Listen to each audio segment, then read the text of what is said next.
আজকে আমার জন্মদিন, তোমরা বলো কে আমার জন্য কি উপহার নিয়ে এসেছো? তোর এখান থেকে সব থেকে সুন্দর উপহার আমি দেবো। আন্তিমা, সবার আগে তুই বল আমার জন্য কি উপহার এনেছিস? ইস্যু, আমি তোর জন্য আইফোন 17 এনেছি।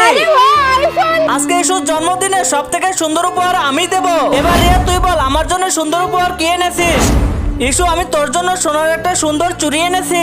এই চুড়িটা আমার। ইস্যু, আমি এটা তোর জন্য নিয়ে এসেছিলাম। তোদের দুজনের মধ্যে কে আসলে এই চুড়িটা আমার জন্য এনেছো? এটা দে আমাকে, এটা আমার চুড়ি। না, এটা দে আমাকে, এটা আমার চুড়ি।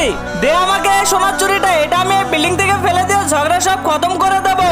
কিন্তু তার আগে তোমার কাছে কোনটা সব থেকে বেশি দামি, এক বস্তা টাকা নাকি মা বাবা? যদি মা বাবা হয় ভিডিওতে একটি লাইক করে চ্যানেলটা সাবস্ক্রাইব করে দিও। লাইক সাবস্ক্রাইব যদি তুমি না করো তাহলে আমি বুঝে নেব তুমি মা বাবাকে একটুও ভালোবাসো না।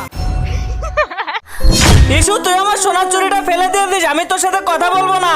এখন বোঝা গেল এই উপহার নৈতিক দিয়েছে। ধন্যবাদ নৈতিক।